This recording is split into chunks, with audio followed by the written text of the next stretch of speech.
Shalom beloved people.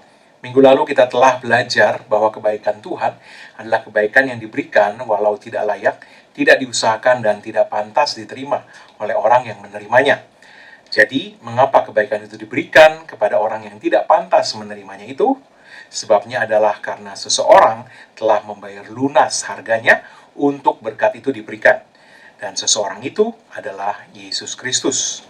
Allah mau kita berhenti mencoba memenuhi syarat dan sebaliknya mulai menerima kemurahan, berkat dan kesembuhan yang Yesus sudah bayar lunas untuk kita di kayu salib.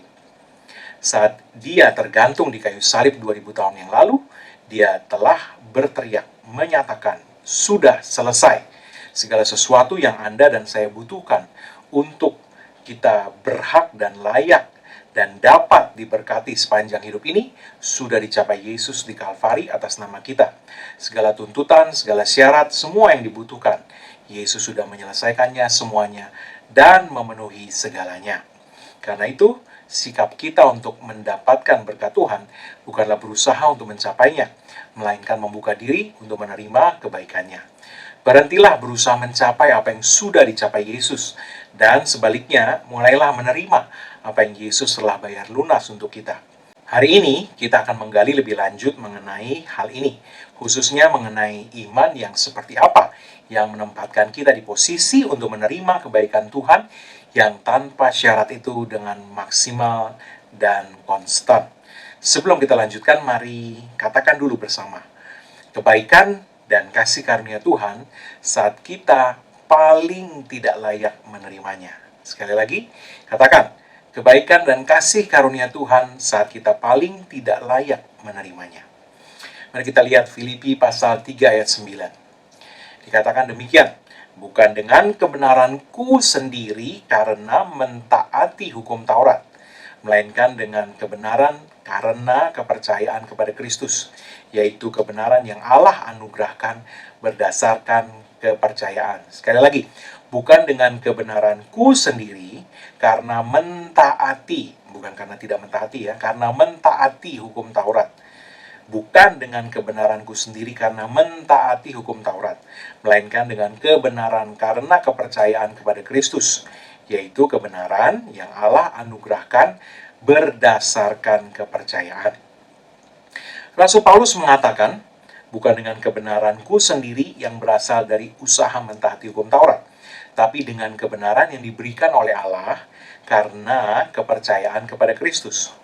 Perhatikan hal ini baik-baik, sebab inilah landasan untuk kita dapat memahami dan kemudian dipenuhi dengan rasa syukur yang berlimpah. Karena betapa baiknya dan betapa luar biasanya hikmat Tuhan yang sudah merancang hal yang sedemikian ini sehingga kita dapat diberkati. Dan bukan hanya dapat, tapi kita bahkan ditempatkan Allah di posisi pasti diberkati dan selalu diberkati lewat rancangannya ini. Kita ingat kembali bahwa kasih karunia Tuhan adalah kebaikan yang diberikan, walau tidak layak, tidak diusahakan, dan tidak pantas diterima oleh orang yang menerimanya. Saat Tuhan menjawab atau memberkati kita di saat dimana kita paling tidak layak, itu adalah contoh di mana kasih karunia bekerja, kasih karunia diberikan. Itu adalah kebaikannya yang sangat ajaib dan yang diberikan bukan atas dasar performa atau kelayakan kita. Di titik terendah di saat paling gelap, terangnya bercahaya menembus kegelapan kita dan kita menjadi penerima dari kebaikannya yang tidak dapat dicapai dengan performa rohani kita. Itulah kasih karunia. Saudaraku yang dikasihi Tuhan, di dalam dan oleh kemampuan diri kita sendiri, kita tidak akan pernah dapat memenuhi syarat Tuhan untuk dapat diberkati. Syarat Tuhan terlalu tinggi, tuntutannya sempurna dan di luar kemampuan manusia. Sejauh langit dari bumi tingginya persyaratan itu. Dan jika kita lalai memenuhi satu, kita sesungguhnya sudah lalai terhadap seluruh tuntutan persyaratan Tuhan itu.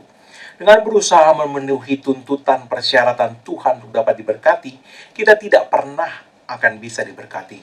Yakobus 2 ayat 10 mengatakan, sebab barang siapa menuruti seluruh hukum itu, tetapi mengabaikan satu bagian daripadanya, ia bersalah terhadap seluruhnya. Galatia 2 ayat 16 mengatakan, kamu tahu bahwa tidak seorang pun yang dibenarkan oleh karena melakukan hukum Taurat, tapi hanya oleh karena iman dalam Kristus Yesus. Karena itu, kami pun telah percaya kepada Kristus Yesus, supaya kami dibenarkan oleh karena iman dalam Kristus, dan bukan oleh karena melakukan hukum Taurat, sebab tidak ada seorang pun yang dibenarkan oleh karena melakukan hukum Taurat. Bapak Ibu Saudara yang dikasihi Tuhan, sebagaimana sudah kita lihat bersama minggu lalu, kita hanya dapat diberkati oleh karena kita ada di dalam Kristus, yang telah dibuat Allah menjadi jubah kebenaran kita. 2 Korintus 5 ayat 21 mengatakan, Dia yang tidak mengenal dosa telah dibuatnya menjadi dosa karena kita, supaya di dalam Dia kita dibenarkan oleh Allah. Karena itulah hari ini Allah dapat memberkati kita dengan bebas, dan Dia dapat memberkati kita tanpa menahan apapun juga. Semua itu adalah karena kita sekarang telah dibuat Allah menjadi orang-orang benar di dalam Kristus. Oleh karena itu, bagian kita sekarang bukanlah untuk bergumul di dalam usaha kesalehan kita sendiri, mencoba memenuhi tuntutan hukum Taurat. Sebab hal ini justru akan menjadikan kita lepas dari Kristus, atau dengan kata lain, itu menyebabkan kita tidak lagi ada di dalam naungan kebenarannya. Sebab kita sedang berusaha menggapai kebenaran kita sendiri dengan usaha kita memenuhi hukum Taurat. Galatia 5 ayat 4 mengatakan, kamu lepas dari Kristus jikalau kamu mengharapkan kebenaran oleh hukum Taurat. Oleh sebab itu, bagian kita hari ini adalah untuk fokus menerima, atau dengan kata lain, kita secara aktif menempatkan diri kita sebagai penerima segala kebaikan Tuhan. Sekali lagi, penerima segala kebaikan Tuhan. Saya percaya semakin kita menyadari bahwa kita sudah dijadikan orang benar di dalam Kristus oleh Allah, semakin iman kita tanpa sadar akan terbuka untuk menerima dan mengalami kebaikan Tuhan yang tidak dapat kita capai dengan kekuatan kita sendiri. Dengan kata lain, kebaikan yang tidak dapat diusahakan itu justru akan dapat kita terima saat kita tidak mengusahakannya dan hanya bersandar kepada kebaikan Tuhan dan pekerjaan penebusan Kristus yang sudah selesai. Saat iblis berusaha menggagalkan Anda dari menerima berkat Tuhan dengan suara penuduhannya, mendakwa Anda di wilayah-wilayah kegagalan Anda, itulah justru saat yang paling tepat untuk berpaling kepada Kristus yang sudah menjadi jubah kebenaran Anda dan mengalihkan pendengaran kita dari suara sang pendakwa kepada suara Yesus sang pembela kita. Roma 8 ayat 33 sampai 34. Justru perjuangan iman kita adalah di titik ini.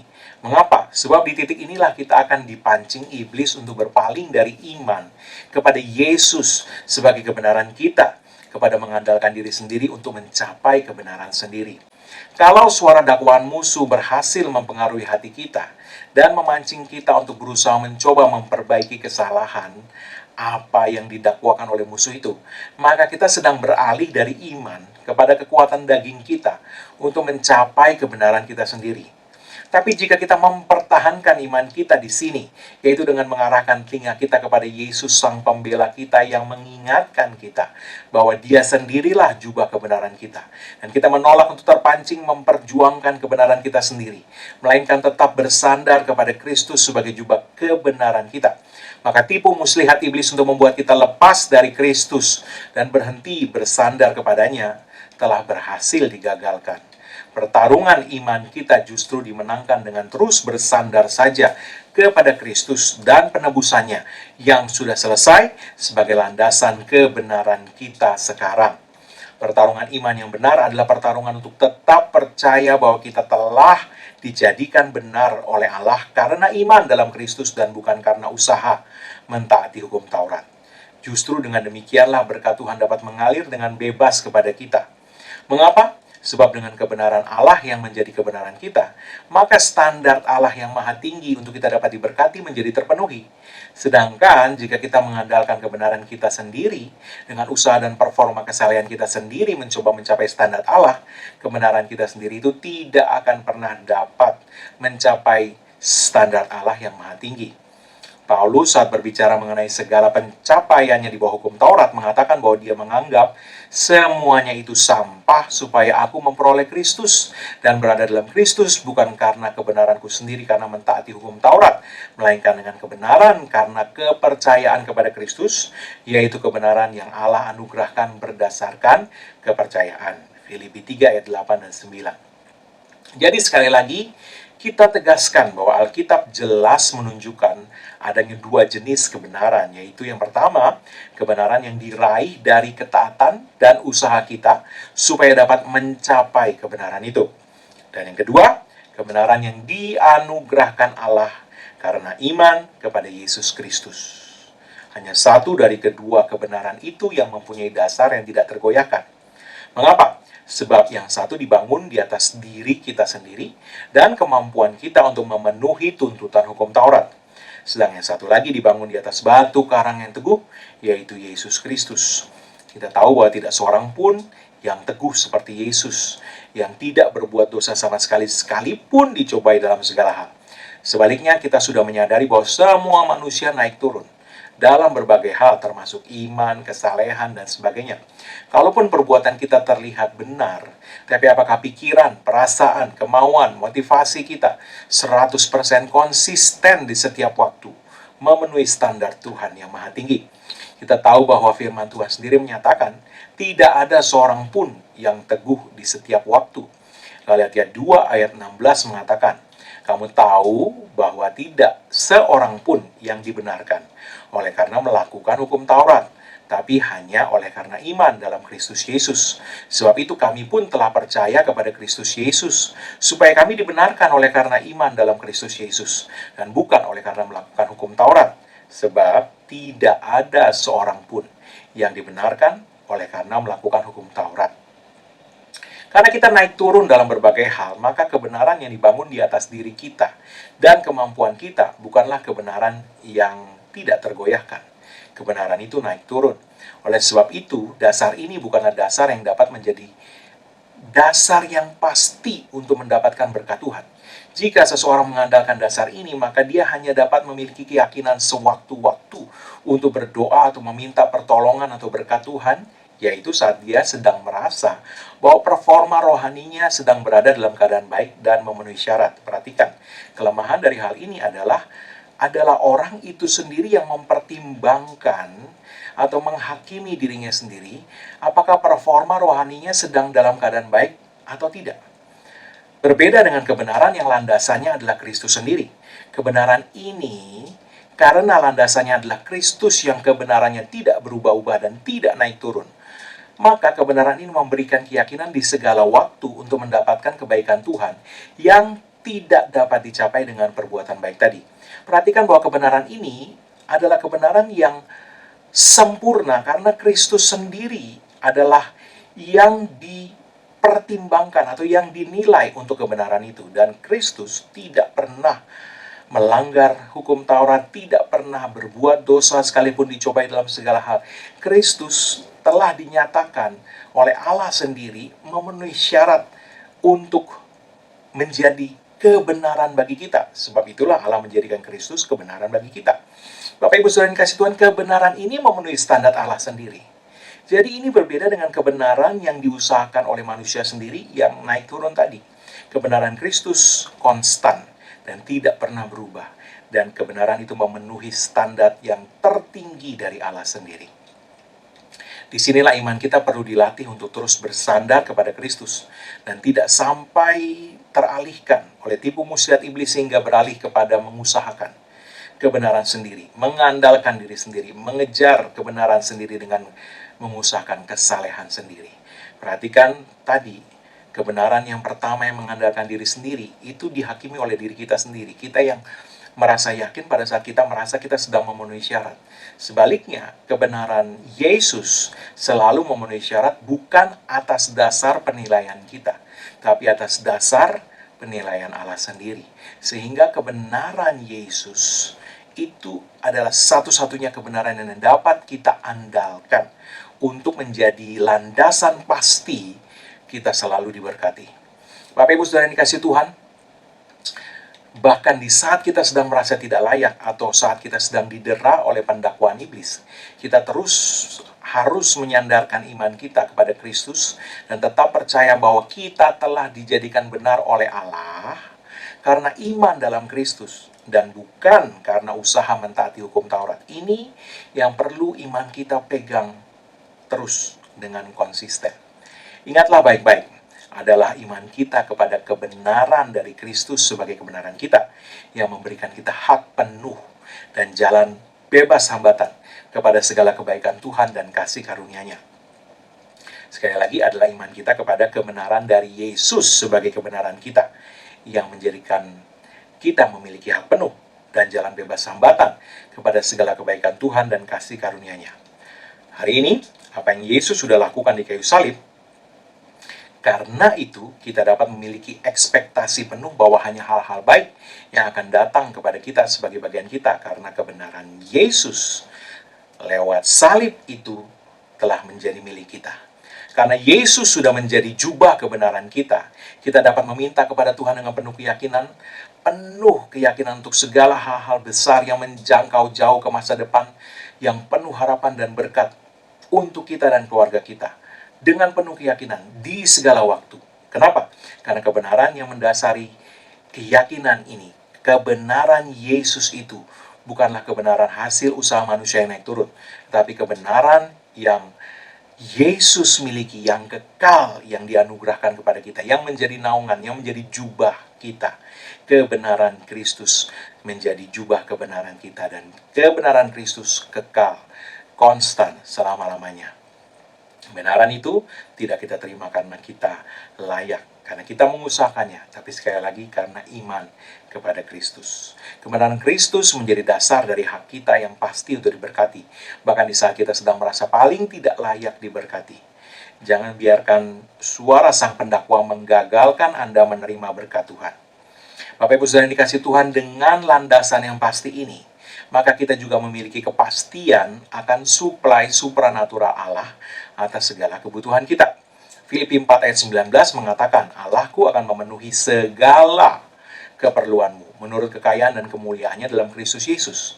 Hidup di bawah kasih karunia Tuhan berarti hidup di bawah suplai supranatural Tuhan di setiap waktu. Apa artinya ini? Ini berarti bahwa dengan Kristus telah diberikan Allah menjadi jubah kebenaran kita, maka suplai supranatural menjadi hal yang pasti dan konstan. Apa artinya itu, Pak? Artinya, sekarang kita perlu berubah dalam kesadaran kita. Kita tidak lagi dipenuhi dengan kesadaran akan banyaknya kebutuhan kita, tetapi kita dipenuhi dengan kesadaran akan betapa berlimpahnya suplai supranatural yang sedang dicurahkan atas hidup kita, terus dicurahkan atas hidup kita, dan tidak berhenti dicurahkan atas hidup kita. Karena Kristus telah menjadi jubah kebenaran kita, dan karena itu kebenaran kita bersifat konstan. Benarkah? Iya. Mengapa? Sekali lagi, karena landasan kita untuk diberkati bukanlah kebenaran manusia yang naik turun, yang akan menyebabkan suplai supranatural menjadi tidak pasti dan naik turun juga. Landasan kita untuk suplai supranatural secara konstan mengalir dalam hidup kita di setiap waktu dan tidak naik turun adalah Kristus sebagai jubah kebenaran yang telah dianugerahkan Allah kepada kita. Karena Kristus sebagai jubah kebenaran kita konstan, maka kebenaran kita juga konstan. Dan oleh sebab itu, suplai supranatural sorga juga menjadi konstan dalam hidup kita. Jadi kita perlu berubah dalam kesadaran kita, consciousness kita, bahwa karena Kristus, suplai selalu mengalir. Sekali lagi, suplai selalu mengalir. Bahkan di saat kita sedang merasa paling tidak layak, suplai selalu mengalir. Suplai supranatural senantiasa mengalir dan tidak pernah berhenti. Dan itu tidak menurut kekayaan atau kemampuan kita, tapi menurut kekayaan Tuhan sendiri di dalam kemuliaannya di sorga. Suplai selalu mengalir. Suplai supranatural selalu mengalir. Inilah yang selalu harus memenuhi kesadaran kita. Di saat apapun juga, selalu katakan dalam hatimu, karena Kristus, suplai supranatural selalu mengalir. Bukan karena kebaikanku, bukan karena prestasi rohaniku, tapi karena Kristus. Bahkan untuk hidup kudus pun kita butuh suplai supranatural, dan puji Tuhan, suplai supranatural itu selalu mengalir karena Kristus. Haleluya. Di dalam segala keadaan, di setiap waktu, di hadapan segala kebutuhan, katakan selalu, suplai selalu mengalir. Suplai supranatural selalu mengalir dan tidak pernah berhenti. Sebab Kristus adalah jubah kebenaranku. Allah menjadikan Kristus sebagai kebenaranku, bukan karena aku memenuhi tuntutan hukum Taurat, tapi karena iman kepada Kristus. Suplai selalu mengalir. Saudaraku, bayangkan diri Anda sedang berdiri di bawah air terjun suplai supranatural Allah. Apakah Anda membutuhkan kesembuhan? Lihatlah, segala bagian yang sakit sedang dibanjiri oleh aliran suplai kuasa kesembuhan Tuhan dan kuasa kebangkitannya. Bapak Ibu Saudara yang dikasih Tuhan, karena salib Yesus, suplai supranatural Allah dapat mengalir senantiasa, konstan, dengan bebas, mengalirkan dengan konstan segala yang Anda butuhkan. Kesembuhan, perlindungan, hikmat, dan apapun juga yang hidup Anda butuhkan. Semakin Anda menyadari bahwa suplai selalu mengalir karena Yesus adalah kebenaran Anda, semakin Anda akan berjalan di dalamnya dan menikmatinya. Haleluya! Sebelum kita menerima doa berkat, saya akan berdoa untuk semua yang sakit dan untuk segala kebutuhan Anda. Mari, semua yang sakit, letakkan tanganmu di atas bagian tubuhmu yang sakit, atau Anda dapat mengangkat kedua tangan Anda di hadapan Tuhan. Dalam nama Yesus, karena ada tertulis oleh bilur-bilur Yesus, kamu telah sembuh. Maka aku perintahkan iblis, angkat setiap gejala yang kamu coba tunjukkan atas tubuh anak-anak Tuhan ini, menyingkir daripada mereka. Dan dalam nama Yesus, aku hancurkan kuasa sakit penyakit, kelemahan tubuh. Dalam nama Yesus, aku perkatakan kesehatan ilahi yang sempurna, pemulihan sempurna, kesembuhan sempurna atas tiap-tiap orang. Dalam nama Yesus, jadilah sembuh. Amin. Untuk Anda yang memenuhi kebutuhan apapun yang sedang Anda hadapi hari-hari ini, angkat kedua tanganmu di hadapan Tuhan. Karena ada tertulis, Allahku memenuhi segala kebutuhanmu menurut kekayaan dan kemuliaannya dalam Kristus Yesus. Maka aku perkatakan, setiap kebutuhan dipenuhi oleh Tuhan. Dalam nama Yesus, iblis hentikan setiap pekerjaanmu mencuri dari hidup umat Tuhan ini. Dan dalam nama Yesus, menyingkir daripada mereka. Dalam nama Yesus, malaikat Tuhan, pastikan segala suplai yang dibutuhkan oleh anak-anak Tuhan ini sampai kepada mereka. Dalam nama Yesus, terjadilah. Amin. Bapak Ibu Saudara yang dikasih Tuhan, jika Anda memiliki permohonan doa secara khusus atau kesaksian yang Anda ingin sampaikan, Anda dapat mengirimkannya ke alamat email ini. Kami akan mendukung Anda dalam doa dan kesaksian Anda akan menjadi berkat bagi banyak orang. Haleluya. Bapak Ibu Saudara yang dikasih Tuhan, ini saatnya kita menerima berkat dari Tuhan. Mari angkat sekali lagi kedua tangan kita di hadapan Tuhan. Dalam nama Yesus, oleh karena apa yang Yesus Kristus telah kerjakan bagi kita di kayu salib, karena curahan darahnya, karena penebusannya sempurna, maka sekarang tidak ada lagi penghukuman bagi setiap orang yang ada dalam Kristus Yesus. Engkau telah ditebus, harganya telah dibayar lunas. Oleh sebab itu, setiap kutuk tidak berlaku lagi dalam hidupmu. Yang ada hanyalah berkat Tuhan, tercurah berlimpah-limpah memberkati engkau dalam segala hal. Oleh berkat Tuhan itu, engkau naik terus, tidak turun, kau jadi kepala bukan ekor. Dan apa yang disentuh tanganmu dibuat Tuhan berhasil. Dengan panjang umur Tuhan mengenyangkan engkau, dan Tuhan memperlihatkan kepadamu keselamatan daripadanya. Umurmu minimal 120 tahun dan dipenuhi dengan hari-hari yang baik dari Tuhan. Dalam nama Yesus, tidak ada yang jahat mendekat kepadamu dan tidak ada tulah mendekat kepada kemah kediamanmu, karena tempat perlindunganmu dan kubu pertahananmu, Allahmu yang kau percayai. Dalam nama Yesus, amin. Haleluya. Sampai jumpa lagi dalam pengajaran firman iman berikutnya. Tuhan Yesus memberkati.